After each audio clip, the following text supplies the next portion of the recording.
Shalom Bapak Ibu Saudara yang dikasihi Tuhan. Seri pengajaran hari ini berjudul Satu yang harus kita capai. Saudara, dalam hidup ini ada satu yang harus kita capai. Tidak boleh kita tidak mencapainya. Apa itu? Menyenangkan hati Tuhan. Kita harus berpikir sesederhana itu. Apapun boleh dan bisa kita lakukan asalkan Tuhan senang.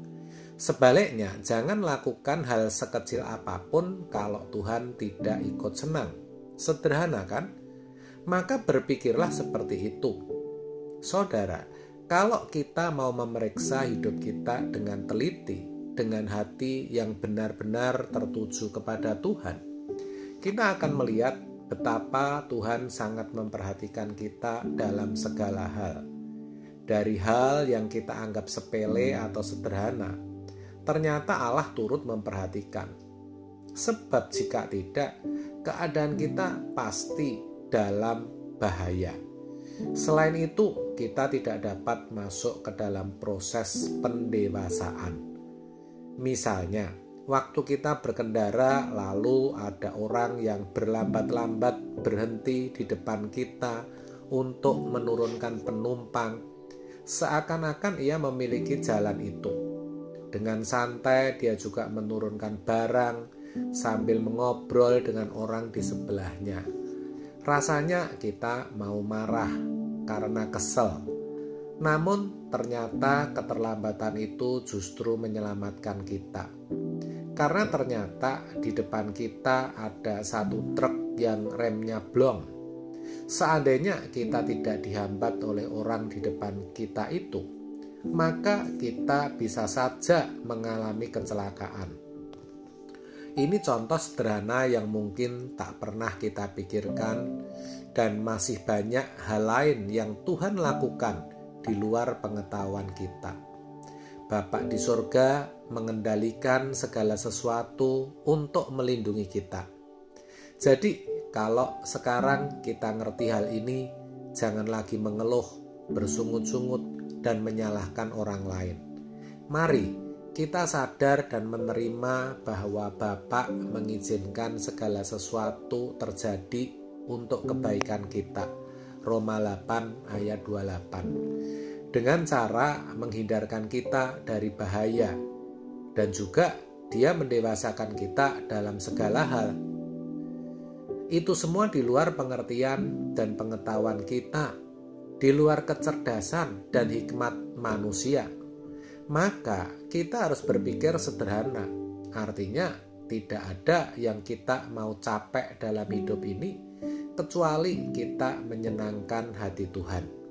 Dengan kata lain, hanya satu hal yang mau kita capai dalam hidup ini, yaitu menyenangkan hati Tuhan. Saya tahu hal itu memang tidak mudah, karena irama hidup kita banyak yang sudah salah, sudah keliru selama belasan bahkan puluhan tahun, di mana kita selalu maunya menyenangkan diri kita sendiri dan memuaskan daging kita. Namun saudaraku, ketika kita mau belajar sungguh-sungguh hidup hanya untuk menyenangkan Tuhan, maka kita tahu bahwa tidak ada sesuatu yang terjadi di luar kehendak Allah. Semua ada dalam kendalinya. Bahkan ketika sepertinya keadaan yang kita alami semakin buruk, itu pun Tuhan masih kontrol. Jadi, kalau sampai kita bersungut-sungut, marah, ngomel, sejatinya secara tidak langsung kita marah dengan keadaan kita. Dan itu sama artinya kita sedang memarahi Tuhan. Sebenarnya itu adalah sikap tidak menghormati Tuhan. Ironisnya, kalau kita mau jujur, itulah yang sering kita lakukan. Tidak sadar, dengan begitu kita membuat hati Tuhan sedih, saudara. Maka pada hari ini, kalau firman Tuhan bicara kepada kita, mengingatkan kita akan hal ini, mari kita mau serius untuk bertobat dan kita tidak akan melakukannya lagi. Kita perbarui komitmen dan tekad kita. Iya, memang kita perlu waktu dan juga butuh proses, tetapi jangan lama-lama. Bertobat dan berubahlah mulai hari ini. Ingat, Tuhan itu sangat teliti dalam segala hal untuk menghindarkan kita dari kerugian, kecelakaan, malapetaka, tetapi sekaligus mendewasakan kita. Untuk bisa mengerti dan menerima hal ini, maka cara berpikir kita harus teosentris, harus berpusat pada Allah saja, bukan berpusat pada diri sendiri. Kalau kita masih berpusat pada diri sendiri, egosentris, pasti kita tidak mau mengerti mengapa ini semua terjadi. Kita akan marah, sungut-sungut, ngomel, kesel, dan itu sebenarnya merusak jiwa kita. Sekali lagi kita harus teosentris. Kita mesti punya tekad yang kuat dan berani berkata, biar kehendakmu yang jadi Bapa. Jadilah seturut apa yang kau ingini. Walau aku tidak tahu mengapa hal ini terjadi, tetapi aku percaya dan belajar menerima. Itu teosentris. Dan memang hal itu tidak mudah kita jalani. Tetapi kalau kita sungguh-sungguh mau, kita bisa mulai mengenali antara manusia lama dan manusia baru. Jangan anggap ini perkara sederhana, karena untuk menemukan manusia baru dan mengenali manusia lama itu tidak mudah, benar-benar tidak mudah. Karena kita sudah lama terbiasa hidup dengan si aku kita.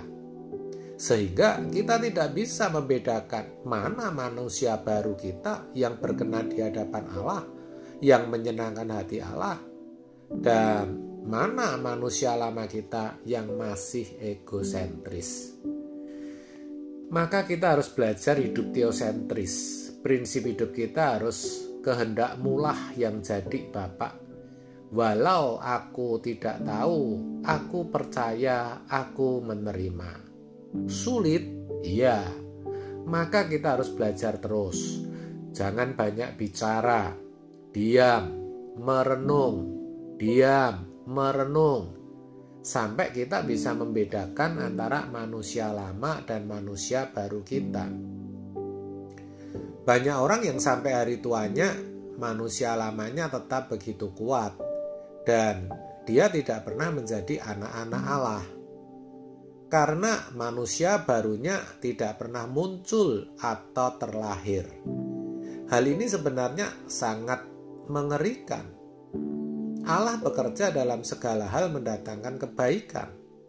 Artinya bukan hanya menjauhkan kita dari bencana, malapetaka, melainkan juga menjadikan kita serupa dengan Yesus. Roma 8 ayat 29. Di mana di ayat sebelumnya ayat 28 dikatakan Allah bekerja dalam segala hal mendatangkan kebaikan.